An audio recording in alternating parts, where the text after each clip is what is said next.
नमः शिवाय नमः शिवाय नमः शिवाय नमः शिवाय ओम नमः शिवाय ओम नमः शिवाय ओम नमः शिवाय नमः शिवाय नमः शिवाय नमः शिवाय नमः शिवाय नमः शिवाय ओम नमः शिवाय ओम नमः शिवाय ओम नमः शिवाय नमः शिवाय नमः शिवाय नमः शिवाय नमः शिवाय नमः शिवाय ओम नमः शिवाय ओम नमः शिवाय ओम नमः शिवाय नमः शिवाय नमः शिवाय नमः शिवाय नमः शिवाय नमः शिवाय ओम नमः शिवाय ओम नमः शिवाय ओम नमः शिवाय। आपका ध्यान लग जाना चाहिए, समाधि लगनी चाहिए। और मेरा भगवान जो शंकर है, डमरू बजाता है, प्रेत्यों से भाषा से घोड़े से, और वो तो संसार में रहता है, बसने लगाता है, फूल भी चढ़ा दे फिर भी प्रसन्न है, और एक लोटा पानी भी चढ़ा दिया उसमें भी खुश है, चुनौती चढ़ा दी उसमें भी खुश है। श्री शिवाय नमस्तुभ्यं, श्री शिवाय नमस्तुभ्यं, श्री शिवाय नमस्तुभ्यं, श्री शिवाय नमस्तुभ्यं, श्री शिवाय नमस्तुभ्यं, श्री शिवाय नमस्तुभ्यं, श्री शिवाय नमस्तुभ्यं, श्री शिवाय नमस्तुभ्यं। श्री शिवाय नमः। शंकर भगवान की आइए। इस प्रकार से भगवान कृष्ण जाप कर रहे हैं, भगवान का जाप चल रहा है महाराज। और जाप करते करते भगवान शंकर मां पार्वती को लेकर के प्रकट हो गए। अरे गोविंद, आप मेरा भजन कर रहे हैं? करना पड़ता है, आदेश करिए। भगवान शंकर कह रहे भगवान कृष्ण से आदेश करें। अरे नहीं, आज मैं आदेश नहीं करूं, आज तो आप आशीर्वाद प्रदान करें। अरे प्रभु, आप स्वयं नारायण हैं, मैं आपका भजन करता हूं, आप मेरा भजन कर रहे हैं।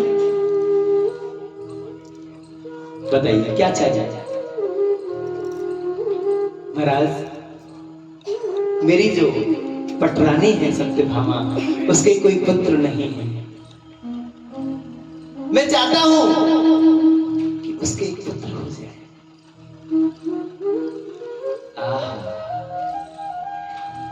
मेरे भूत भयंकर भोलेनाथ ने कहा कि बढ़िया बात, बहुत सुंदर, कितनी बढ़िया समय पे बात कही गई है। अभी कुछ ही समय पश्चात मैं और मां पार्वती दोनों बैठ करके बात कर रहे थे कि भगवान की सुमधुर लीलाएं चल रही हैं, और इन लीलाओं में महाराज हमारा प्रादुर्भाव कैसे हो, हम कैसे पहुंचे, ये बात चल रही थी। और अब हमें उसका भी मौका मिल गया। हमारे दोनों की, भगवान शंकर और मां, उनकी दोनों की जो संतान हुई वो महाराज शांब हुई। ये बहुत सुंदर है। और यहीं से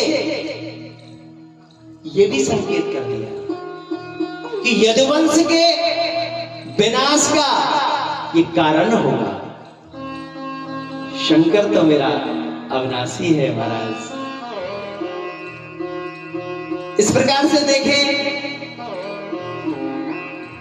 तो ब्रह्मा जी सृष्टि के निर्माता हैं, भगवान विष्णु पालन करता है, और मेरा शंकर जो है वो विनाश पालन।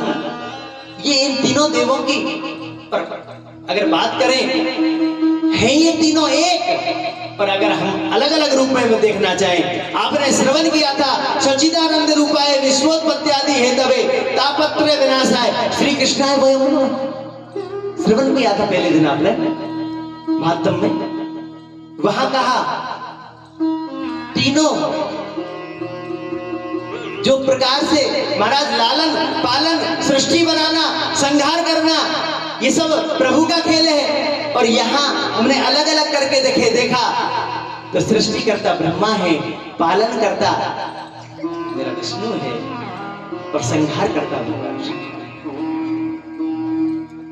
यहीं से भगवान को भी पता था कि शंकर का अंश ये सांभ हमारे परिवार में हो चुके हैं। आज वही सांभ को महिला का वेश पहना करके, पेट पर कपड़ा लपेट करके और महाराज ऋषियों के सामने प्रेषित कर दिया। और जैसे ही प्रेषित किया, ऋषियों को लगा क्या बात है, क्या पूछना चाहते हैं? उन्होंने कहा अगर आप सच्चे ऋषि हैं तो महाराज आप ये बताइए, जो ये नववधू आई है, नई जो बहू आई है हमारे यादव कुल में, इसके पुत्र होगा या पुत्री, ये बताइए। यही से ये जो शब्द है महाराज, ये शब्द जो है यही यदुवंश के विनाश का कारण बने और यहीं से ये बीज रोपित हो गए। उन्होंने कहा तुम भगवान के पुत्र हो, संतों से कैसे बात करनी चाहिए, इतना तुम्हें शऊर नहीं है। अरे इस सांब के उदर पर तुम कपड़ा लपेट करके और इसको गर्भवती एक महिला के रूप में हमारे सामने प्रेषित कर रहे हो। जाओ, हम आपको श्राप देते हैं, इसके उधर से एक लोह पिंड पैदा होगा जो तुम्हारे विनाश का कारण बन जाएगा महाराज, विनाश का कारण बन जाएगा। ये हमारा श्राप है। तुम्हें स्थिति बदल गई और महाराज उन बच्चों ने स्थिति को भांपते हुए संतों से दूरी बनाई और उस लोहपिंड को पीस करके और महाराज समुद्र में छोड़ दिया। एक छोटी सी कील का टुकड़ा बच गया महाराज, उसको भी समुद्र में और फेंकने के बाद वो अपने घर पे आ गए। लेकिन पता लग गया, जैसे ही राजमहल में आए मेरे गोविंद को पता लग गया इन्होंने जो कार्य किया है वो सही कार्य नहीं है। आहा, स्थितियां बदल गई। इस श्राप के बलीभूत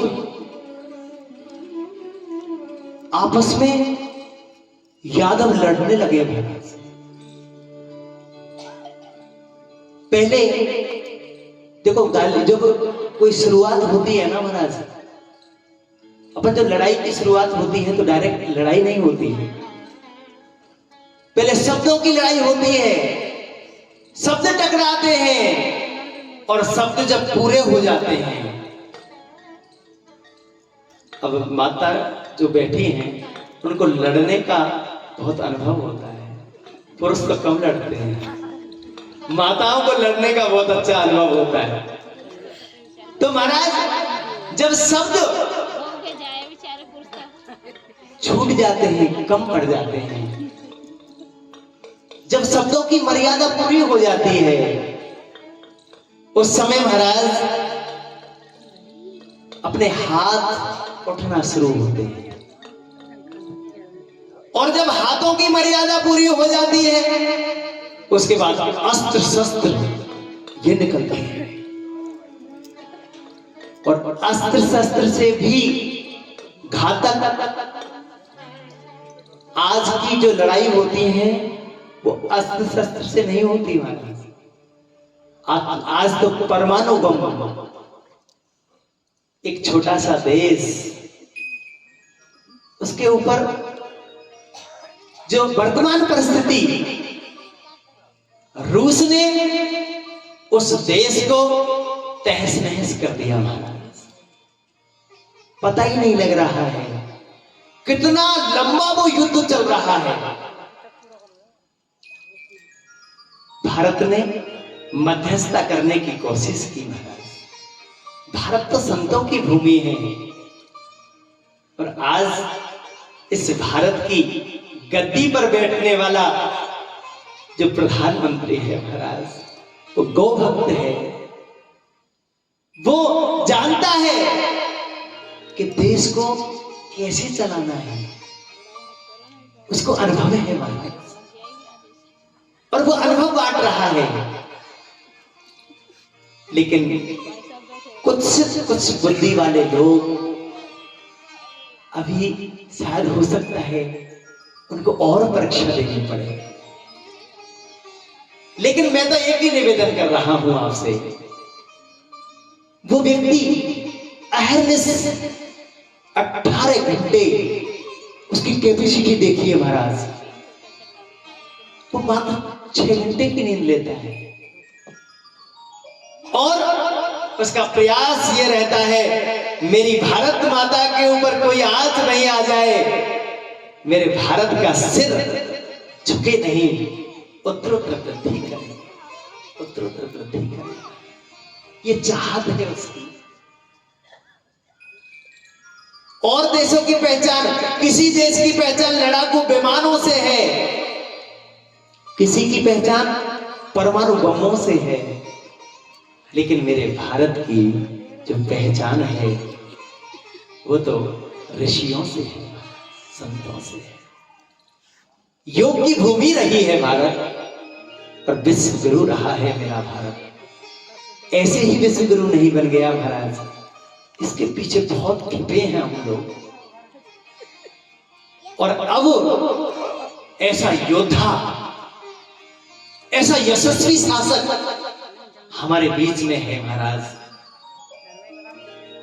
उसका एक ही ध्येय रहता है, चाहे मुझे कुछ भी करना पड़े, एक बार मैं भारत को विश्व गुरु के सिंहासन पर आरूढ़ कर दूं।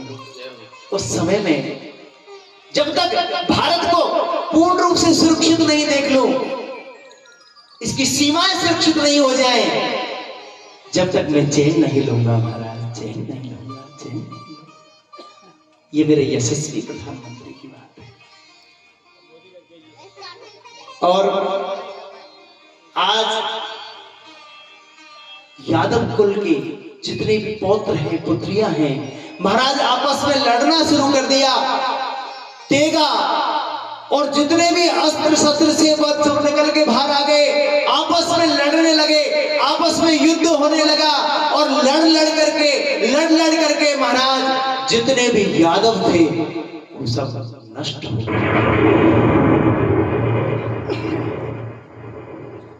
और जो लोह पिंड से जब हथियार पूर्ण हो गए, हथियार छट विच्छित हो गए, जब कुछ नहीं बचा, उस समय उस लोह पिंड के पीसने से जो एरका नाम की घास बनी, उस एरका नाम की घास को उठा करके वो आपस में मारने लगे। आपस में मारते मारते महाराज जितने भी यादव थे वो सब समाप्त हो गए। 2, 4, 10, 20 बचे होंगे। और मेरा मधुसूदन, मेरा गोविंद के रहते हुए भी, मेरे बलदेव के होते हुए भी, बलराम के होते हुए भी, बलराम जी देख रहे हैं, मेरा गोविंद देख रहा है, और लड़ करके पूरा यादव कुल नष्ट हो गया। इसके पीछे एक कारण और था, गांधारी का श्राप भी था। गांधारी ने भी श्राप दिया था। जब महाभारत पूर्ण हुआ, गांधारी के पास में जब मिलने के लिए गए, हुआ मैंने आप में और कुंती में कोई फर्क नहीं समझा, अब मुझे जाने की अनुमति नहीं।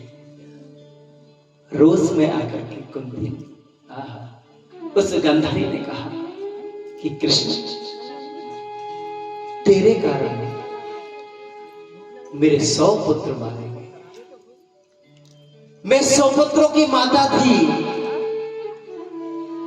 मुझे अपने आप पे गर्व था कि मेरे 100 पुत्र हैं, लेकिन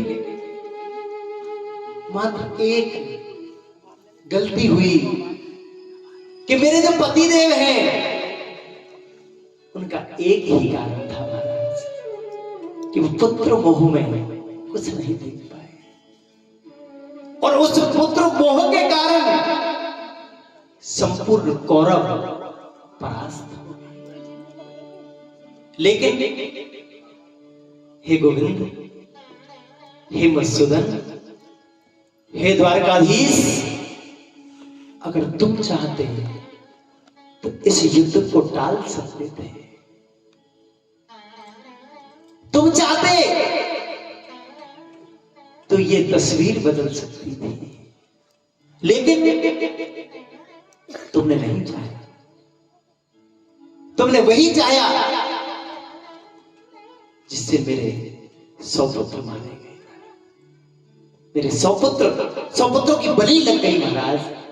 एक पुत्र भी मेरा शेष नहीं रहा।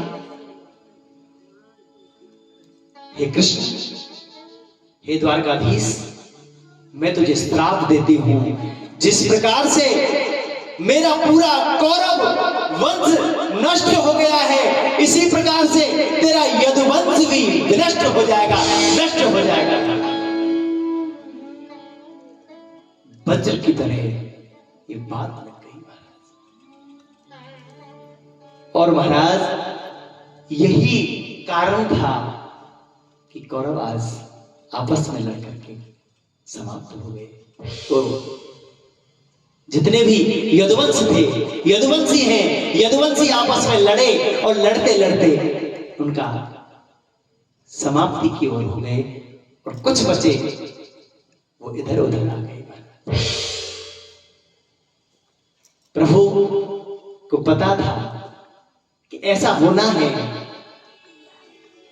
प्रभु एक पीपल के नीचे अपने दाहिने पैर पर बायां पैर ऐसे रख करके बैठे हुए थे, और महाराज उन्होंने एक बहेलिया वहां आया, और जो लोहो पिंड से वो कील का एक टुकड़ा बचा था ना महाराज, उस लोहो पिंड के उस कील को लेकर के उसने अपने बाण पर संधान कर दिया और लेकर के, और भगवान कृष्ण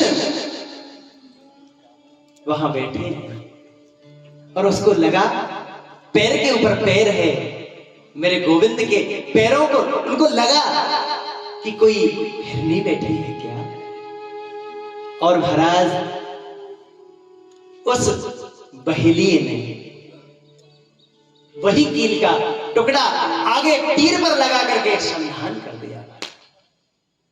संधान होते ही मेरे गोविंद अपनी श्रुत लीलाओं का, उद्धव को अपनी लीला का, गान का बता करके, उनको लीला का उपदेश दे करके और कह करके गए कि यहां विदुर आएगा और विदुर की समस्या का समाधान करना, और उनसे कहना मैत्रेय मुनि आपको याद कर रहे हैं। आप मैत्रेय मुनि के पास में पहुंचे।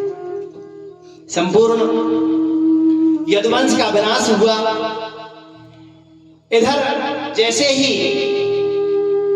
अर्जुन से कहा, अर्जुन तू मेरी पत्नियों को ले जाकर के राधा रानी की शरण में ले जाना, राधा रानी की सन्निधि इनको मिलेगी, इनका जीवन सुधर जाएगा। कहते हैं अर्जुन भगवान की पटरानियों को लेकर के आ रहे थे। अर्जुन को भी अभिमान आ गया था। अहंबा अर्जुनो नामना गांडीव शिवैध, मैं कृष्ण नहीं हूं। हे ब्राह्मण, मैं कृष्ण नहीं हूं, मैं बलराम भी नहीं हूं। अहंबा अर्जुनो नामना गांडीव शिवैधनु, मैं अर्जुन हूं, और मेरे गांडीव का, मेरे जो धनुष है उसका नाम गांडीव है। ये अभिमान आ गया अर्जुन को, और जब अर्जुन का अभिमान आया तो मेरा गोविंद तो गरबा है। उनके सामने उनका शिष्य, उनके शिष्य का जो अभिमान है उसको विनष्ट करना है, उसको विनष्ट करना है। इसके लिए प्रभु ने बता दिया, प्रभु ने कहा कि मेरी जो रानियां हैं, पटरानियां हैं, उनको राधा रानी की शरण में ले जाना। और कहते हैं महाराज वहां गोप बन करके मेरा गोविंद उपस्थित हो गया, और भीलन लूटी गोप का वही अर्जुन बेईमान। और महाराज वो भेल जो आया था वो वहां से रानियों को छुड़ा करके ले गए, और अर्जुन देखता रहा, गांडीव भी कोई काम नहीं आया। प्रभु कहते हैं कि अर्जुन, अगर मेरा वरद हस्त किसी के ऊपर से हट जाए, मेरी सन्निधि किसी के हट ऊपर से हट जाए, मेरा वरद हस्त ऊपर से हट जाए, तो तेरा गांडीव भी कोई काम नहीं है। पर महाराज उन गोपियों को, उन रानियों को वहां से बोले गए, और ये समाचार आज अर्जुन जैसे ही आए हैं महाराज, हस्तिनापुर में बड़ी खुशी की लहर छाई। अर्जुन आ गया। अरे अर्जुन, युधिष्ठिर ने कहा, अरे भैया तुम तो कृष्ण के पास जाकर के ऐसे रम गए, हमको भूल गए, माता कुंती को भूल गए, अपने भाइयों को भूल गए। अरे तुम्हें कृष्ण मिल जाता है तो कृष्ण के, अब तो कृष्ण में ही हो गए भाई। आज अर्जुन का मुखमंडल बड़ा मलिन हो गया। जो हमारे चेहरे की जो आभा है ना महाराज, ये बता देती है कि कौन आदमी प्रसन्न है, कौन दुखी है। ये चेहरा हमारा दर्पण है। प्रसन्न कौन है, दुखी कौन है, मन से दुखी कौन है, ये हमारा दर्पण बता देता है। और महाराज युधिष्ठिर ने कहा कि अर्जुन, मैं ये क्या देख रहा हूं, तुम्हारा मुख मलिन है। तुमने ऐसा कौन सा अपराध किया है कि तुम्हारी जो चेहरे की जो चमक है, तुम्हारी जो आभा है, वो आपसे जाती रही। हाथ जोड़ लिए, भैया हम तो लुट गए। क्या हुआ? अरे मेरे मामा वासुदेव तो ठीक है, बलदेव जी ठीक है, क्या हुआ? अरे जल्दी बता, मुझे उत्सुकता हो रही है और मुझे लगता है कि तुझसे कोई अपराध हुआ है क्या? हमारे मुखमंडल की, हमारे तेज के नष्ट होने के कुछ कारण बताए शास्त्रों में। अगर अगम्य नारी के साथ में संसर्ग करने से हमारा तेज नष्ट हो जाता है।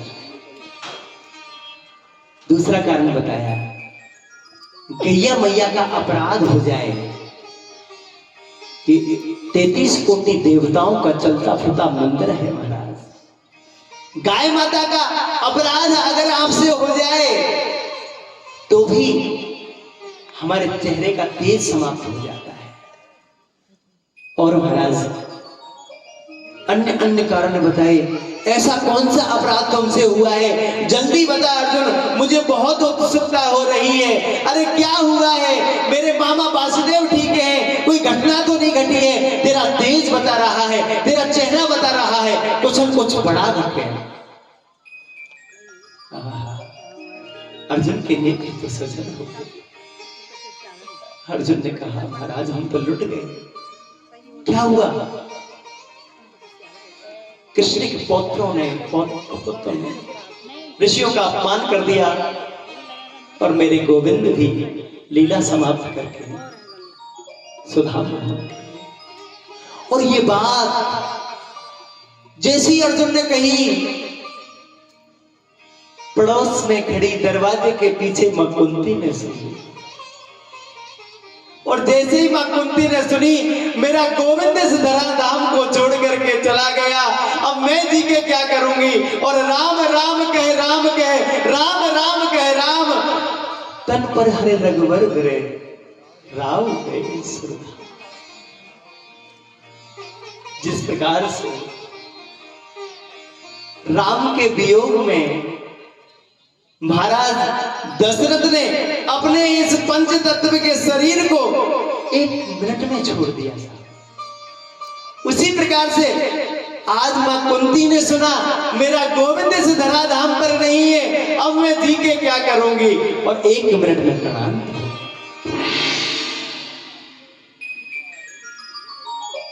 मां के संस्कार किए और महाराज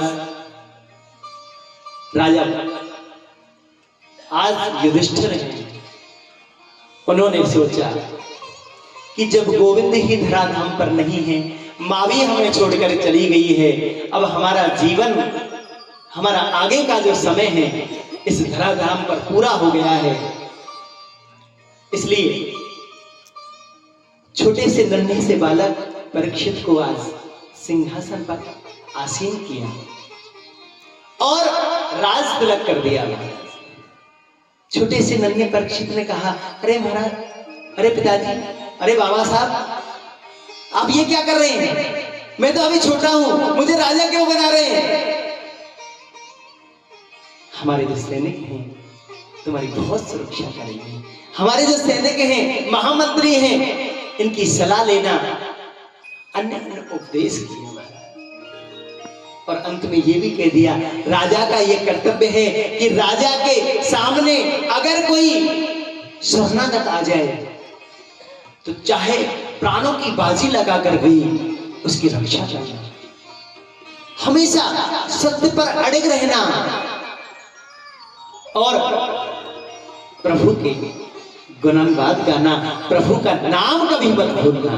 कितना भी ऐश्वर्य हो जाए साहब, कितना भी धन दौलत हमारे घर में आ जाए, लेकिन प्रभु को तो फिर भी नहीं भूलना है।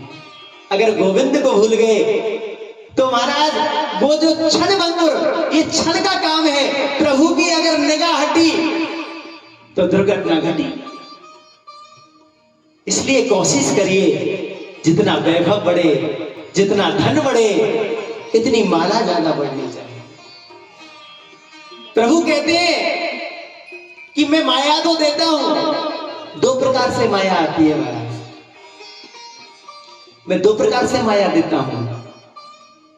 अगर मेरे साथ में तुम्हें माया चाहिए तो वो भक्ति से मिलेगी, और पाप कर्म से अगर तुम्हें माया चाहिए तो वो उल्लू पर बैठ करके आएगी और तुम्हारे रहे सहे जो धन है ना उसको भी उड़ा ले जाएगा। ये सब बात है। इसलिए कोशिश करो, हमें लक्ष्मी जी आप अकेली नहीं चाहिए, कोशिश करिए नारायण के साथ में लक्ष्मी आए, फिर आनंद है, फिर आनंद है। वही धन सार्थक है जिससे मेरे गोविंद का गुणानुवाद किया जाए। अरे धन तो सबके पास है महाराज, मन होना चाहिए। जिस दिन धन के साथ में तुम्हारा मन जुड़ जाएगा, धन की पवित्रता हो जाएगी, और धन की पवित्रता दान से होती है। पांडव बता रहे हैं अपने पपुत्र को, छोटा सा नन्हा सा बालक परीक्षित सुन रहा है और कह रहे हैं पांडव कि बेटा हमारे कुल का उजाला है, तुम ऐसा कार्य करना, तेरा यश फैले, तेरी कीर्ति फैले, जीवन में कभी ऐसा कोई जघन्य अपराध मत कर देना जिससे जीवन में कभी पछताना पड़ेगा। ये कभी अपराध नहीं करना। और राजा परीक्षित आज हस्तिनापुर के राजा बने, और इधर जो पांडव हैं उन्होंने स्वर्गारोहण करना शुरू किया। स्वर्ग में अगर देह के साथ में अगर कोई गए तो वो युधिष्ठिर जी थे। 1 मिनट उनको नरक के दर्शन करने पड़े, क्योंकि उन्होंने भी एक बार झूठ बोल दिया था, छोटा सा झूठ। सबका पतन हो गया, जितने भी पांडव थे चारों भाइयों का पतन जो मार्ग में हो गया, द्रौपदी का भी पतन हो गया। और महाराज से शरीर अगर कोई स्वर्ग में गया तो युधिष्ठिर जी महाराज थे, 1 मिनट के लिए उनको भी नरक दर्शन करना पड़ा। तो उन्होंने पूछा कि भाई मुझे नरक दर्शन क्यों करना पड़ रहा है? इसलिए नरक दर्शन करना पड़ रहा है, आपने एक बार असत्य भाषण कहे थे। मैंने कब कहा था? कहे थे, याद करिए, अश्वस्थामा हतो नरो या कुंजरोगा। अरे भैया मैंने कब कहा था? वो तो कृष्ण ने कहा था, मेरे गोविंद ने कहा था, इसलिए कहा था। और मेरे गोविंद भाई प्रकट हो गए। अरे मैंने कहा था, जैसे अगर तुम कहते तो वो असत्य था ही नहीं, तुमने नाक नक्षत्र क्यों लगा दिया? भाई मैंने आपसे कहा था अश्वस्थामा हतो। अरे ये नरो या कुंजरोगा, ये कहने की जरूरत क्या थी? अरे जब आपको पता है कि हाथी मरा है तो आपको इस बात को कहने की आवश्यकता क्या थी कि नर मरा है या पशु मरा है? ये नाक नक्शा तो आपने लगा दिया ना महाराज, इसलिए आपको 1 मिनट नरक दर्शन करना पड़ा। युधिष्ठिर को देखिए महाराज, एक बार असत्य भाषण का, झूठ बोलने का जो पाप है, युधिष्ठिर जी महाराज को एक झूठ बोलने पर नरक का दर्शन करना पड़ा। अब कल्पना कर सकते हो दिन में हम कितनी झूठ बोलते हैं, हमारा क्या हाथ होगा महाराज, हमारा क्या हाथ होगा। मोबाइल पर बैठ करके और गप्पे मार रहे हैं, अरे हम यहाँ आ गए, कहाँ आप पहुंचे? अरे हम तो भैया तेरे पास 2 किलोमीटर पास दूर हैं और बैठे गंगापुर में हैं। ये मोबाइल ने झूठ बोलना सिखा दिया। ये कलयुग का बास है महाराज, इसमें मोबाइल, ये सेल फोन है ना महाराज, ये कलयुग का खास चेला है। और जिस घर में ये फोन पहुंच जाता है ना महाराज, छोटे छोटे नन्हे नन्हे बच्चे मैं देखता हूं, मुझे बड़ा ताज्जुब होता है। भोजन कर रहे हैं, मम्मी क्या खिला रही है भोजन में कोई पता नहीं है, मैं क्या खा रहा हूं ये भी पता नहीं है। बच्चा मोबाइल में देख रहा है, बच्चा भोजन कर ले इसके लिए मोबाइल चला रही है और मोबाइल में देख रहा है बालक, और सीधा सीधा भोजन अंदर जा रहा है। क्या लगेगा उस बच्चे का? पोषण कैसे होगा? ये अन्न देवता है, ये चाहते हैं कि मेरा सम्मान हो। हम कैसे सम्मान कर रहे हैं? छोटा सा बालक उस समय तक भोजन नहीं करता है, हमने हमारे बच्चों को मोबाइल का आदी बना दिया महाराज। और मैं इसमें कोई अतिशोक्ति नहीं होगी महाराज, ये जो मोबाइल है ना, ये AK-47 से भी घातक यंत्र है। किसी दिन अगर पृथ्वी का विनाश होगा ना तो इस मोबाइल के चक्कर में होगा, ये लिख लो आप। क्या लत पड़ गई महाराज? अगर 1 घंटे में भी, 1 घंटे के लिए भी अगर नेट समाप्त हो जाए तो हमारी बेचैनी हो जाती है। अगर नेट के लिए आप इतने चिंतित हो, अगर इतनी चिंता मेरे गोविंद के नाम में लगा दो, इतनी तन्मयता मेरे प्रभु के नाम के लिए लगा दो, जिस प्रकार से आप नेट खत्म होने पर बेचैन हो जाते हो, इतनी शक्ति से प्रयास करते हो कहीं भी नेट मिले, लेकिन नेट मिलना चाहिए। जितनी तन्मयता हम मोबाइल के प्रति रखते हैं, जितना स्नेह हम उसको 24 घंटा अपने हृदय से लगा के रखते हैं, हम दूर नहीं छोड़ते। मोबाइल कहाँ है? 1 सेकंड में ही पता लगे मोबाइल कहाँ है। अगर इसी मोबाइल को प्रभु से इतनी जितनी मोहब्बत आप मोबाइल से करते हो, उससे 2% भी अगर प्रेम अगर आप गोविंद से कर लो तो गोविंद आपका उद्धार कर देगा, आपके सब कष्टों का निवारण कर देगा महाराज, निवारण कर देगा, निवारण कर देगा। जुड़ के तो देखो। इसी प्रकार से महाराज स्वर्गारोहण पांडव का हुआ। युधिष्ठिर जी को एक मिनट नरक दर्शन करने पड़े और इधर राजा परीक्षित आज भारत का सम्राट है, इतना यशस्वी, इतना मेधावी, इतना गौभक्त राजा आज हस्तिनापुर को मिला है। हस्तिनापुर बड़ा खुशहाल है, बड़ा प्रेम के साथ में सभी कार्य चल रहे हैं महाराज। एक दिन राजा परीक्षित जंगल में आखेट खेलने गए महाराज।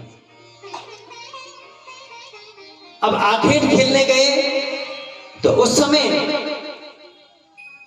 उनके मन में एक भाव आया कि मैं देखूं तो सही मेरे जो बाबा हैं मेरे लिए क्या छोड़ कर गए हैं। आज बहुत पुराना एक जो पेटी होती है, बड़ा बक्सा होता है, उसको खोल करके देखा, एक सोने का मुकुट रखा है महाराज, और सोने के मुकुट को धारण कर लिया। ये मुकुट जरासंध का मुकुट है और उस मुकुट को पहन करके आखेट खेलने के लिए राजन जा रहे हैं। रास्ते में देखा एक काला काला पुरुष, लंबे लंबे बाल हैं, काला काला काला कलूटा सा, ऐसा बड़ा विचित्र उसका रूप, बड़ी बड़ी मूछें जिसकी, ऐसा बिल्कुल विकराल जिसका चेहरा। वो महाराज एक बैल को डंडे से प्रहार कर रहा है, डंडे से मार रहा है। और राजा परीक्षित ने देखा कि मेरे राज्य में पशु को मारने वाला, इस बैल को मारने वाला तो कौन है? और महाराज पहले तो उस धर्म रूपी बैल ने कहा कि महाराज मैं मेरा परिचय पहले दे दूं, मैं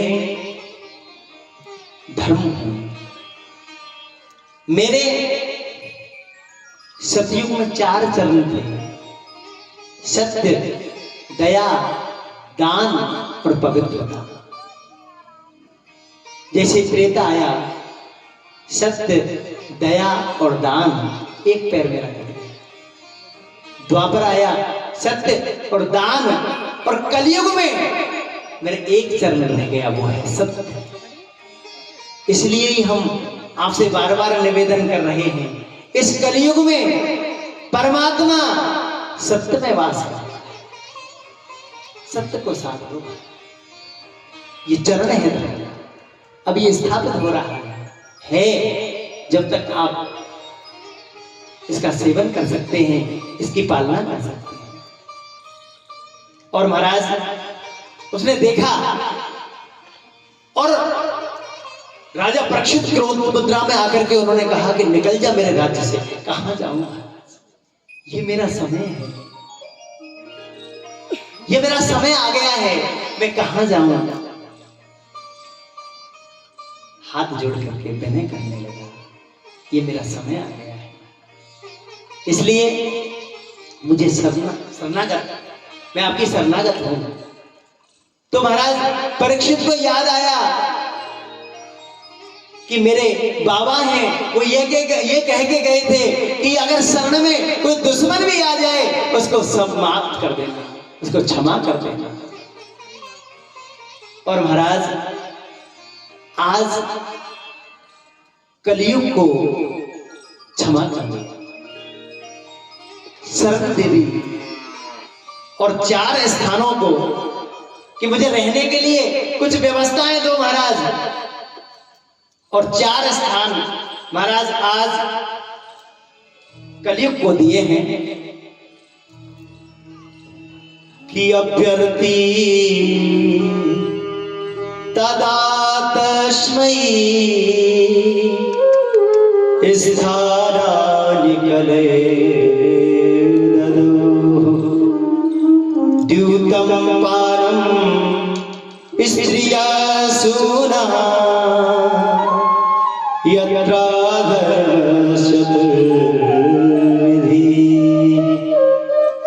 अभ्यर्थी तस्तदा स्थानानि कलौ ददौ द्यूतं पानं स्त्रियः सूना यत्र धर्मशतविधि 4 स्थान दिए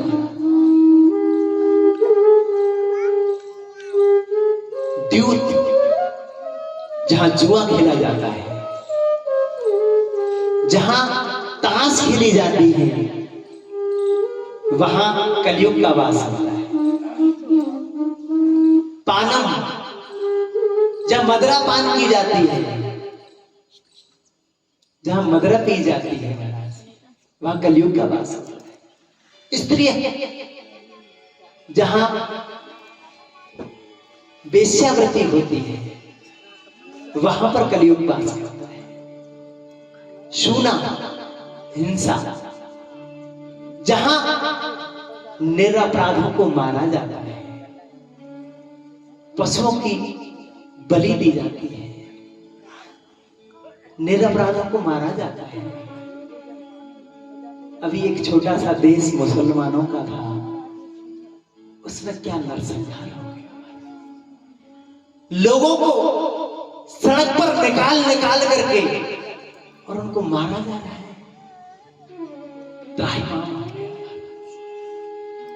सूना हिंसा जहां होती है, वहां पर कलयुग वास करता है। और हाथ जोड़ करके बोला, कलयुग सोच रहा है कि ये 4 जो बताए हैं, 4 जो स्थान मुझे दिए हैं, इनमें कोई भी जो अवगुण है, ये चारों अवगुण राजा में तो है ही नहीं। अगर मैंने राजा पर मेरा अधिकार नहीं किया, मेरा अधिकार राजा पे नहीं है, तो फिर मेरा क्या मतलब है। आनंद तो तब है जब मैं राजा के ऊपर राज्य करूं। और महाराज कलयुग मीठा बोला, उसने कहा एक स्थान और दे दो ना साहब। उसने कहा कौन सा स्थान चाहिए। कलयुग ने कहा सोने में मुझे स्थान दे दो, एक स्थान मुझे सोने में और दे दो। राजा परीक्षित ने देखा कि कलयुग में अवगुण से अवगुण तो भरे हैं, लेकिन इसमें एक बहुत बड़ा गुण है। वो गुण कौन सा है? इस गुण को सुन करके मात्र 20-25 मिनट का आपको थोड़ा सा चाय पानी का विराम देंगे। इस जो कलयुग का जो मांगा है स्थान, और परीक्षित ने देखा है कि इसके अंदर अवगुण तो बहुत हैं, लेकिन एक सबसे बड़ा गुण भी है। उस गुण को श्रवण करें महाराज। आइए कि कलयुग के वनना आधार, कलयुग के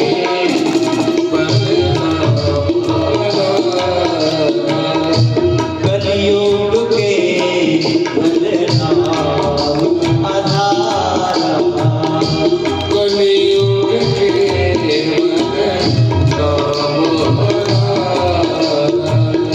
सुपर सुपर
ये जो तुलसी कृत रामायण है ये उसकी चौपाई नहीं है। तुलसीदास जी ने इस चौपाई को नहीं लिखा है। ये चौपाई इससे मिलता जुलता भाव तुलसीदास जी ने निवेदन किया। आइए श्रवण करें। तुलसीदास जी ने क्या लिखा है?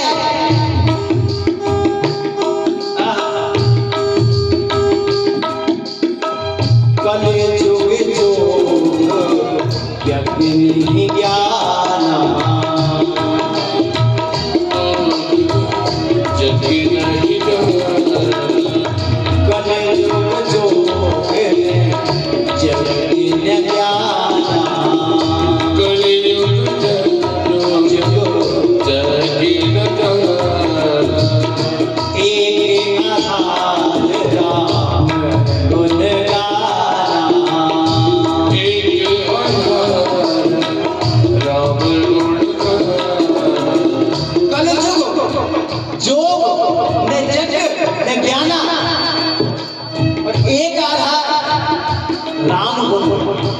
इसका जो सारांश है, इसका जो भाव है, इसका भाव किसी कवि ने इस चौपाई में, ये तुलसी कृत रामायण में नहीं है महाराज।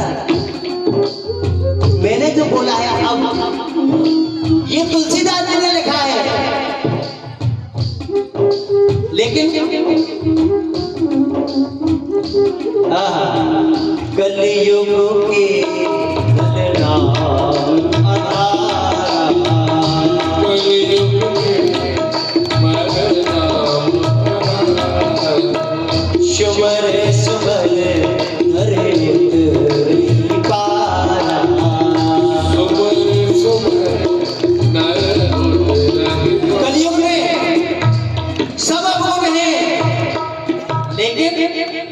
एक गुण बहुत अच्छा है। एक गुण है इसके अंदर कि यहां जो मन से हम कभी कभी सोच लेते हैं उसका पाप हमें नहीं लगता, लेकिन यहां कर्म जो होता है, कर्म अगर पाप का हो गया है वो हमें भोगना पड़ता है। इसलिए कलयुग केवल नाम आधारा, और अगर गोविंद का नाम हम लेते चले जाएं, गोविंद का नाम स्मरण रखें, गोविंद का नाम उनका गुणानुवाद करते रहें, तो महाराज प्रभु हमें मिल जाते हैं। ये कलयुग की विशेषता है, ये कलयुग की विशेषता है। बोलिए वृंदावन बिहारी लाल की, राधा रानी सरकार की, अनंत बलवंत हनुमंत लाल की। जय जय श्री राधे, जय जय श्री राधे। द्वारकाधीश की 2 बजे कथा प्रारंभ करेंगे। आप चाय थोड़ा सा विराम ले लेते हैं, आप चाय पानी।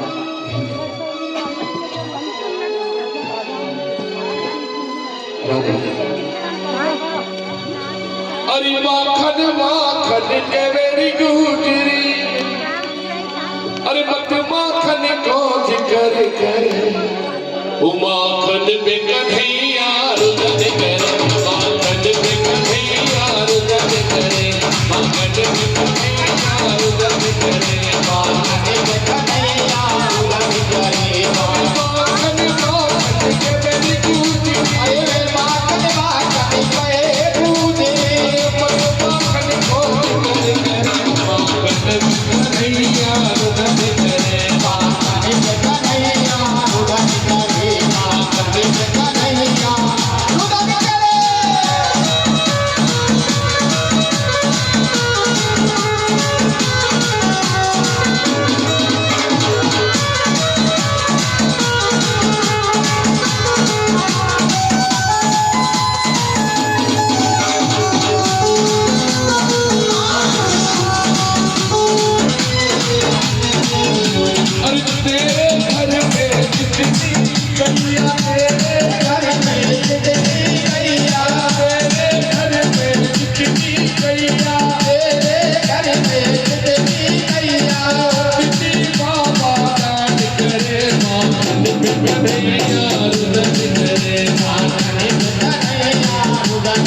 अरे रोज रोज चली आवे रे पालनी, रोज रोज चली आवे रे पालनी, रोज रोज चली आवे रे पालनी, रोज रोज चली आवे रे पालनी।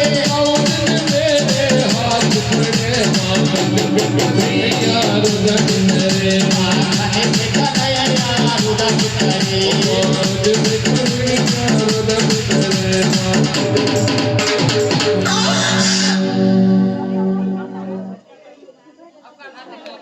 भैया तुमने गोबर बजा देना और ऐसे जोर की रची थी थोड़ा बड़े भारी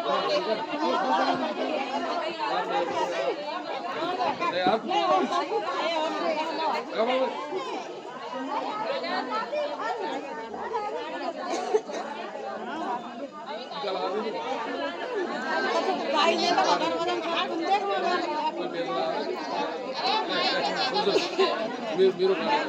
अरे एक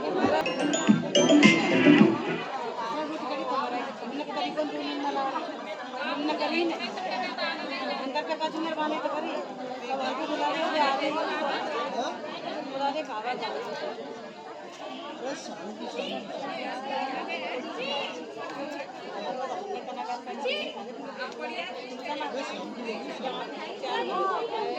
नया पापा